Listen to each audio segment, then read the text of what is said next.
안녕하세요, 다이켄입니다. 예고드린 애플입니다. 이번 영상은 아마도 테크나 비즈니스뿐 아니라 모든 분야에서 관심을 가지고 볼 수 있는 영상이 되지 않을까 합니다. 애플은 거의 모든 테크 기업에서 최상위 카테고리죠. 제가 볼 때는 애플이랑 테슬라는 형님 아우 같은 그런 관계가거든. 아무리 봐도 세계 최고의 기업은 애플이고 앞으로 그럴 수밖에 없는 구조입니다만 감히 그 다음을 말한다면 테슬라가 될 확률이 높다고 생각합니다. 그 이유가 무엇이고 왜 애플이 세계 최고이고 왜 팀쿡이 세계 최고의 CEO인지 공감하시려면 영상 처음부터 끝까지 보셔야 됩니다. 요 몇 년 새 애플 보시면 제일 인상에 남는 게 뭘까요? 환경 드립이죠. 애플은 원래 이런 친환경 회사 아니었어요. 2015년까지만 해도 탄소 배출량도 삼성보다 월등히 높았고 원래 환경 파괴 원탑이었습니다. 이 친환경 정책이 사실 진짜 혁신을 만든 원인입니다. 왜 이 친환경이 진정한 혁신인지 뭘 만들었는지 이해하기 위해서는 과거를 살펴볼 필요가 있겠습니다. 시계를 2014년으로 돌려보겠습니다. 2014년 4월 22일 지구의 날을 기념해서 애플은 대규모의 친환경 캠페인을 벌입니다. 요즘은 모든 데이터 센터에 100% 재생에너지를 쓰게 된다는 자화자찬입니다. 문제는 캐치프레이즈인데 보다시피 말하는 게 모든 회사도 따라줬음 하는 어떤 계획이 있다라는 겁니다. 바로 비난을 받게 되는데요. 저 모든 회사가 사실 삼성을 디스한 거라고 합니다. 당시 애플이 삼성한테 쫓기는 분위기였거든요. 하나같이 말한 게 이거는 삼성 디스하는 거에 불과하다고 했습니다. 언론뿐 아니라 유저도 마찬가지인데 이건 전형적인 그냥 애플 광고. 여기 유저 말하는 걸 보면 마소가 구글을 두려워해서 마케팅으로 수작 부린 거랑 같다고 비꼽니다. 이게 왜냐면 당시 잡스의 혁신도 사라지고 삼성한테 시장 점유율까지 털리는 그런 상황이었습니다. 그걸 이제 와서 환경 마케팅으로 물타기를 한다는 거지? 이게 좀 말이 안 되는 게 탄소 배출량도 애플이 삼성보다 더 높았거든요. 당연히 진정성에 의문이 가는 겁니다. 사실 저때 삼성의 기세가 대단했습니다. 저때 일본에서까지 갤럭시가 거의 반틈일 정도고 저 같은 업계 사람들은 안드로이드 공부해야 될 판이었습니다. 거기다 개발자들 사이에서 삼성이 오히려 더 낫다고 하니까 이거 답이 없는 겁니다. 갤럭시 S3에서 절정했는데 삼성이 기술력뿐 아니라 마케팅까지 그럴듯하게 해버리는 거지? 애플 그러면 그래도 갬성 마케팅 아닙니까? 그거는 못 따라하는 건데 삼성이 그것까지 따라올 기세니까 저런 말이 나오는 겁니다. 저 분위기가 2012년부터 계속돼가지고 2014년에 와서 절정이 됩니다. 저 책에서 왜 애플이 혁신을 잃고 망하는지 잡스가 애플 그 자체라고 말하면서 추측합니다. 당시 아마존에서 많이 과대평가된 책으로 유명합니다만 팀쿡도 공식적으로 헛소리 그만하라고 하면서 분위기가 많이 안 좋았습니다. 자, 그러면 도대체 팀쿡은 삼성한테 쫓기는 2년 동안 뭘 하고 있었느냐? 당시 평가는 팀쿡은 잡스의 유산을 유지 보수하는 데 그치고 있다는 거였습니다. 그도 그럴 것이 잡스의 애플이라고 하면 역시 혁신적인 제품 아닙니까? 근데 팀쿡이 보여준 거는 프로덕트랑 전혀 관계없는 기부를 대폭 확대하는 거였습니다. 또 폭스콘 공장 방문, 막 당시에 폭스콘 노동 착취 문제 폭발하고 그랬거든요. 또 개인적으로 실망을 했던 게 뜬금 교육 키노트였는데 애플이 디바이스를 교육용에 더 신경 쓰거나 장애인도 애플 디바이스를 쓸 수 있게 하는 접근성 확대 이런 내용입니다. 애플 그러면 역시 잡스의 키노트인데 저딴 거 보려고 새벽까지 잠도 안 자고 실망만 하니까 이거 업계 사람들조차 회의적으로 가는 분위기였습니다. 확실히 애플은 방향성을 잃은 것 같이 보였습니다. 참고로 잡스는 기부 같은 거 피하고 환경은 신경 쓰는 척만 했습니다. 잡스가 전혀 그런데 비전이 없다기보다는 잡스가 추구하는 건 획기적인 프로덕트가 세상을 바꾼다라는 거였습니다. 제품이 세상에 기여를 하면 문명도 발전하고 돈도 잘 버니까 주주들이 알아서 기부 잘하면 된다 이런 주의였습니다. 잡스 책 읽어보신 분들은 잘 알겠지만 잡스는 자기가 애플에서 수행하는 일이 정말 중요하다고 생각하는 사람이었습니다. 분명 그것이 세상을 바꿨습니다. 하지만 급속한 혁신 성장에는 부작용이 발생하게 됐습니다. 당시 모든 실리콘밸리 기업이 다 그랬고 애플이 원탑이었습니다. 팀쿡은 하필 모든 부작용이 골마 터질 때 물려받은 것입니다. 탈세 조사부터 시작해서 노동 착취, 환경 오염, 다양성 문제, 백인 남자만 채용한다고 욕 많이 먹었습니다. 이런 쌓이고 쌓인 성장의 부작용이 폭발하고 그 중심에 있는 게 환경오염 문제였습니다. 팀쿡은 저 모든 부작용부터 손보기 시작하는데 제일 크게 투자한 것이 오염 문제였습니다. 2012년 5월 그린피스가 애플 본사까지 쳐들어가고 아이폰 뒤집어 씌고 막 시위하고 난리가 납니다. 팀쿡은 그 시위 2일 만에 성명서를 발표하고 친환경 정책을 약속합니다. 그리고 2014년 오바마 행정부에서 4년간 환경청장을 지낸 리사 잭슨을 경영진에 합류시킵니다. 자, 주주 입장에서 이런 행보가 좋을 리가 없습니다. 기다리는 건 혁신적인 제품인데 전혀 관계없는 곳에 막대한 예산을 쏟으니까요. 그리고 2014년 2월 28일 주주총회에서 문제가 폭발합니다. 주주들이 애플의 친환경 정책에 대한 투자 수익률 보고를 요청하게 됩니다. 팀쿡은 여기서 중대한 결단을 합니다. 실제 팀쿡이 주주에게 한 말입니다. 그 차분한 팀쿡이 화를 내면서 당신의 돈은 필요 없다고 했습니다. 팀쿡은 주주총회에서 다시 한번 친환경 정책에 대한 입장을 견고히 합니다. 그렇습니다. 사실 그건 마케팅이 아니라 회사의 운명을 걸고 밀고 나갔던 정책이었던 겁니다. 2015년 2월 애플은 아이클라우드 데이터 센터로 끝나지 않고 아예 직영점 사무실 전력까지 모조리 재생에너지로 바꿀 프로젝트를 시작합니다. 그리고 2015년 10월 중국에서까지 청정에너지 프로그램을 발표합니다. 중국 제조 파트너사들이랑 다 같이 한 건데요. 중국 북부, 동부, 서부에 태양 발전을 건설하고 자체 청정에너지로 공장 돌리겠다는 말입니다. 그 악랄한 폭스콘까지 동참합니다. 폭스콘 사장이 진짜 악랄하거든요. 알고 보면 노동 문제도 폭스콘 사장 스타일이 진짜 큰 원인입니다. 근데 뭐 재생에너지 그런 돈 안 되는 거 할 리가 없는 사람이거든. 그런데 다른 애플 중국 파트너가 다 하니까 버틸 수가 없는 겁니다. 또 2016년부터는 상까지 확장합니다. 무슨 말이냐면 회사가 환경보전단체랑 파트너십을 맺고 생태계 관리까지 하겠다는 말입니다. 회사가 산을 다 책임지고 필요한 만큼만 나무 조달을 하면서 자연 그대로를 유지하겠다는 파트너십인데 이건 미국에서 시작해서 세계 전역으로 확대해 나갑니다.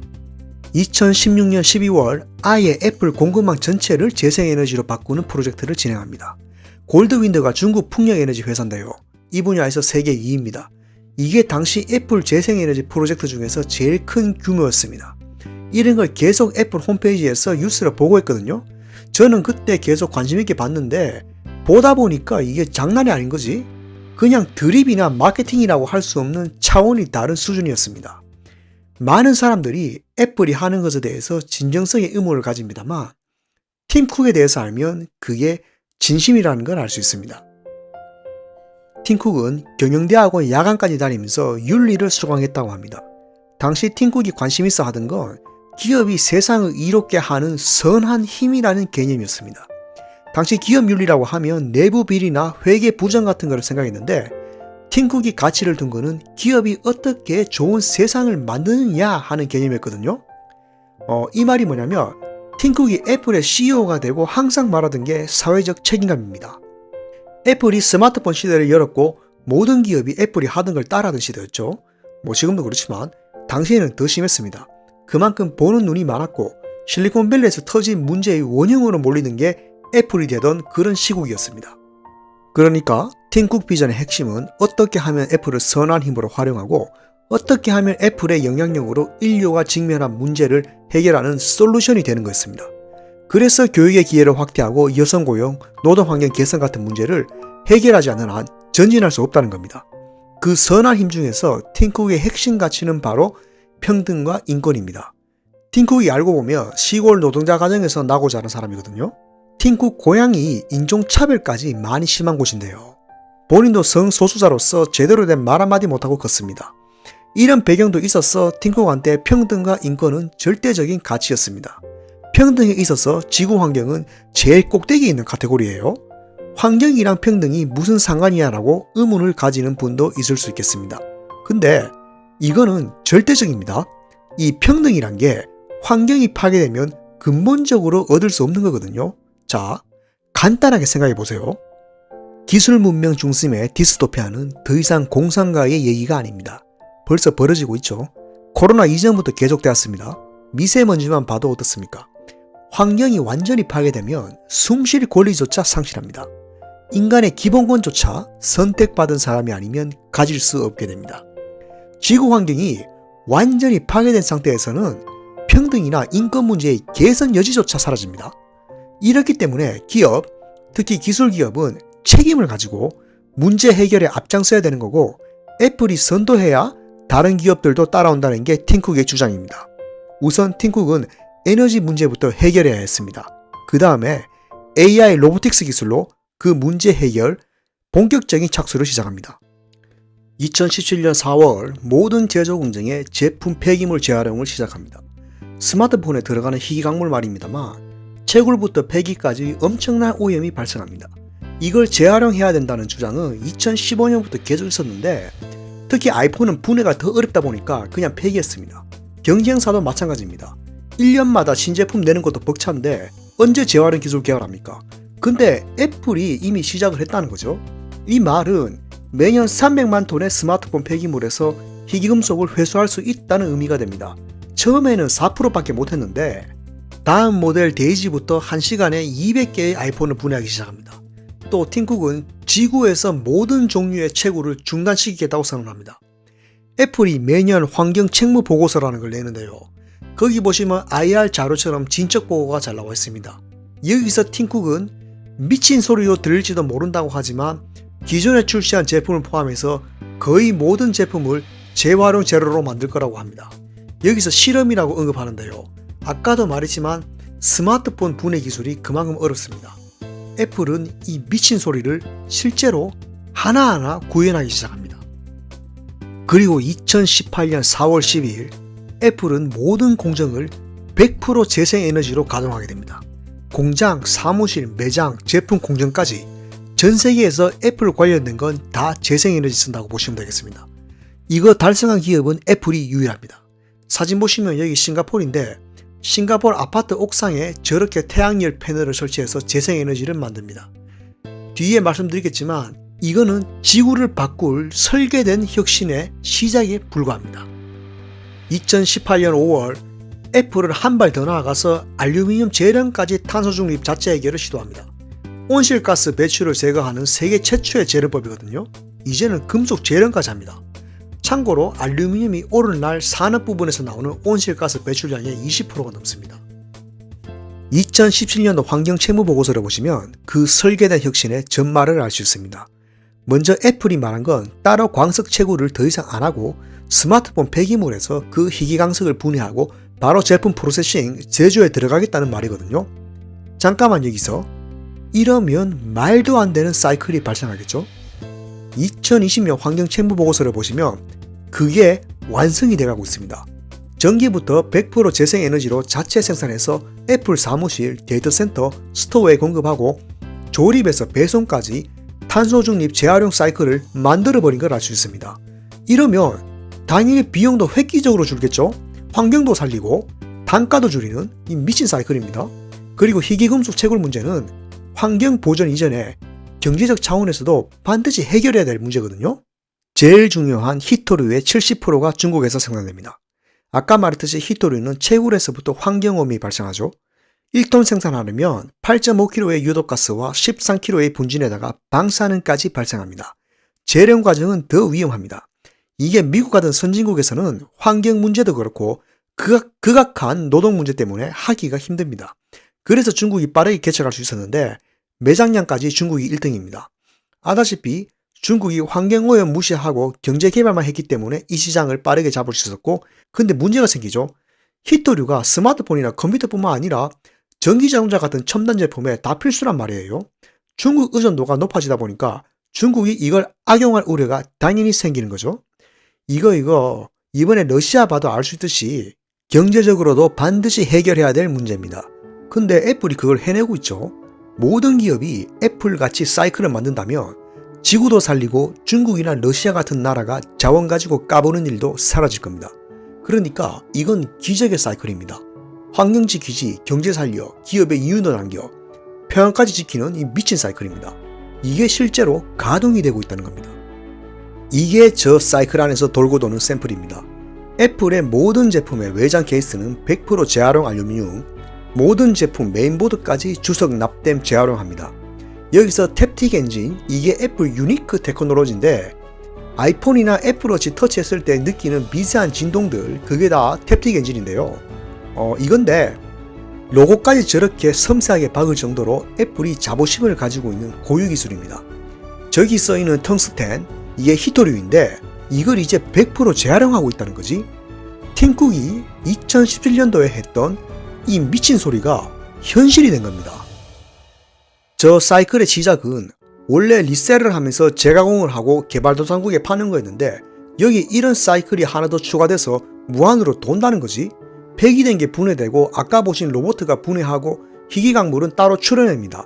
알루미늄은 100% 재활용하는 프로세스입니다. 아이폰 알루미늄은 최고급 알루미늄, 이미 재련이 다 끝난 거죠. 재활용이 오히려 더 좋은 희한한 케이스인데요. 원자재는 도로 품질이 나쁜 경우가 많거든요. 실제 폐기된 아이폰에서 나온 알루미늄으로 지금 맥북 다 만듭니다. 여기서 나온 새 제품도 다 쓰면 또 재활용하겠지. 당연히 이거 자체가 거대한 경제 사이클이 됩니다. 버리는 거 하나 없이 다 안에서 돌고 도니까 탄소 배출 제로에다가 단가는 더 줄어들겠죠? 이게 진짜 애플 생태계입니다. 이 탄소 중립 순환경제의 사이클, 이걸 애플이 만든 겁니다. 이래서 제가 이건 아주 거대하게 설계된 혁신이라고 말했습니다. 저 탄소 중립 경제, 이게 애플입니다. 2021년 환경 채무 보고서에서는 탄소 중립 경제의 전환 약속을 주주들에게 공식 발표합니다. 환경을 보여주기식 마케팅이 아니라 거대한 경제 사이클로 만들어버렸거든요. 옆에 보시면 애플이 만든 탄소 중립 경제의 거대한 사이클을 돌리는 게 주주라고 합니다. 이거 진짜 예술적인 브랜딩이 아닐 수가 없습니다. 이렇게 되니까 애플 주주 입장에서는 애플이 친환경 에너지 기업까지 돼버리거든. 애플 주식 가지고 있는 것만으로 뭐 환경을 지키는 그런 프라이드까지 심어주는 이거 엄청난 브랜딩입니다. 이제 확실하거든요. 환경이 경제를 만듭니다. 이렇게 되니까 팀쿡이 공식적으로 탄소 중립 경제라는 표현을 쓰면서 새로운 가능성을 약속합니다. 그냥 애플이 완전 새로운 경제를 만든 겁니다. 자, 애플로 인해서 친환경이 오히려 더 큰 경제가 된다는 걸 증명해버렸으니까 다른 기업들도 안 움직일 수가 없습니다. 지금 이 탄소 중립 경제에 전 세계 기업이 난립니다. 이제 이 국가 차원에서 탄소 중립을 이행 안 하면 당연하게 페널티를 줘버리거든요. 이게 왜냐면 애플이 완전 증명을 해버렸거든. 친환경이 오히려 더 큰 수익이 된다는 게 증명됐으니까 다른 기업들은 이제 명분이 없는 겁니다. 삼성까지 큰일 났습니다. 삼성은 한국에 공장이 많아서 재생에너지 활용이 더 어렵거든요. 기업들이 이제 이거 안 지키면 장사 못합니다. RE100 가입하는 게 이제 의무가 돼가고 있거든요. 정부 규제뿐만 아니라 기업들끼리 거기 가입 안 하면 왕따 당하는 추세예요. 이 거대한 판을 보면 애플이 2018년에 한 거를 다른 기업들 태반이 이제 만들어야 되거든요. 당연히 애플이 모든 면에서 앞서 나갈 수밖에 없는 구조입니다. 판이 지금 그렇게 돼 있습니다. 애플은 한 발 더 나갑니다. 애플은 이미 탄소 중립 달성했거든요. 여기서 한 발 더 나가서 2030년까지 지구에 있는 모든 애플 제품을 포함한 탄소 중립 100% 약속을 합니다. 이제 세계가 2050년 탄소 중립을 목표로 하고 달려가는 상황이고 이건 뭐 트렌드입니다. 이제 브랜딩도 이런 브랜딩이 없는 게 애플 사는 사람은 이제 뭐 환경을 지킨다라는 그런 생각까지 들게 만드는 거죠. 분위기가 이러니까 중국도 안 따라올 수 없습니다. 아다시피 애플 200개 공급 업체 중에 대부분이 중국 회사죠. 그런 지독한 중국 기업까지 안 따라오면 안 되는 겁니다.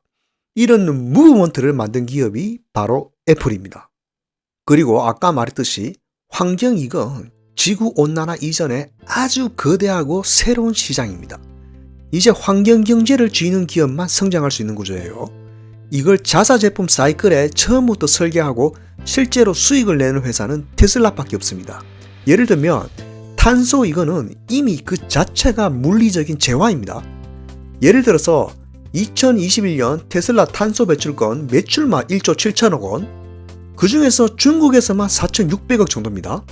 탄소 배출권이 뭐냐면 단순히 예를 들면 테슬라랑 폭스바겐이 각각 발생시키는 탄소가 이 정도라고 합시다. 빨간 선이 기업에서 배출할 수 있는 탄소 커트라인인데 이걸 넘으면 엄청난 벌금을 지불해야 돼요. 근데 테슬라는 이 커트라인에서 요만큼 남았다 이거죠. 폭스바겐 같은 기업은 저 잉여탄소 배출량을 테슬라한테 구입해야 됩니다. 참고로 폭스바겐은 중국에서만 벌금 740억 냈습니다. 이제 점점 더 심해집니다. 이미 환경 문제는 거대한 경제고 새로운 시장입니다. 이건 처음부터 설계돼야 잡을 수 있는 경제입니다. 이 경제를 못 잡는 회사는 점점 더 어려워지는 구조예요. 그래서 제가 테슬라가 애플 다음이 될 유력한 기업이라 보는 거고, 그 새로운 경제의 정점에 있는 것이 애플입니다. 왜냐하면 아무도 상상 못한 혁신과 기적의 사이클로 자체 순환 경제까지 만들어낸 기업은 애플이 유일합니다. 거기다가 공급망까지 포함해서 재생에너지 100% 전환 약속한 기업도 애플밖에 없습니다. 이미 90%까지 달성했죠. 더 대단한 업적은 다른 기업들이 자발적으로 할 수밖에 없는 분위기를 만든 겁니다. 아까도 말했듯이 애플이 증명해버렸거든요. 다시 말하면 애플의 친환경 사이클이 더 큰 이익을 만든다는 걸 증명해버렸으니까요. 정부나 환경단체를 넘어서서 모든 사람들한테 기업을 압박할 명분을 줘버리는 겁니다. 기업들도 이제 환경 무시하고 제품을 개발할 명분을 점점 상실하게 되겠죠. 이제 일반인들까지 친환경을 자연스럽게 따지는 문화가 돼버리니까 기업 입장에서는 안 하면 물건을 못 팔거든요. 팀쿡이 회사 망할 각오하고 한 결단이 미래를 만들고 실제 지구를 바꾸고 있습니다. 팀쿡이 2017년도에 스스로 미친 소리라고 한 게 사실 계획된 거였다면 이건 진짜 세계의 천재가 아닐 수 없습니다.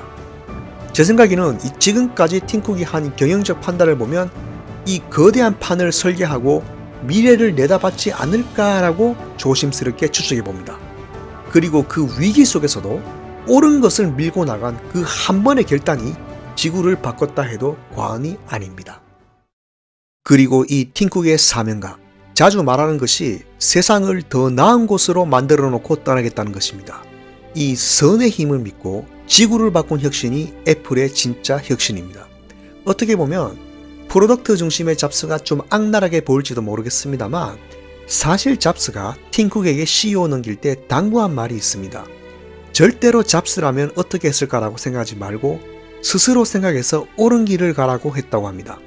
사실 잡스는 팀쿡이 왜 애플의 CEO가 돼야 되고 어떻게 가야 할지 누구보다 잘 알고 있었던 겁니다.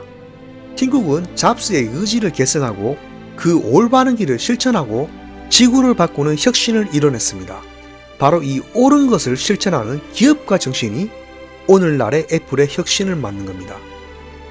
개인적으로는 애플 같은 1등 기업이 이런 마인드를 유지하는 한 희망을 가져도 좋지 않을까 생각합니다.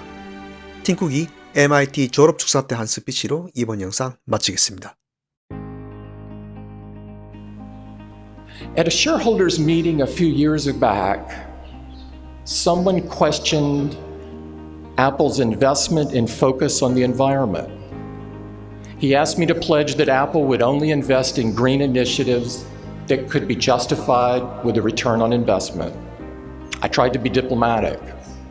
I pointed out that Apple does many things, like accessibility features for those with disabilities, that don't rely on an ROI. We do these things because they're the right thing to do.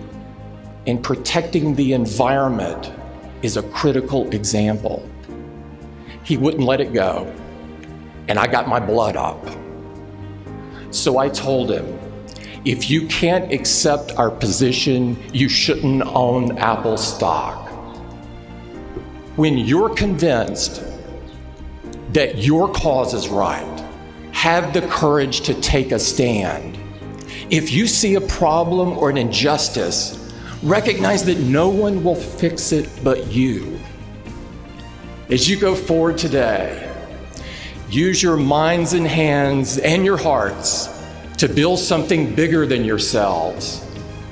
Always remember, there is no idea bigger than this. As Dr. Martin Luther King said, all life is interrelated. We are all bound together into a single garment of destiny.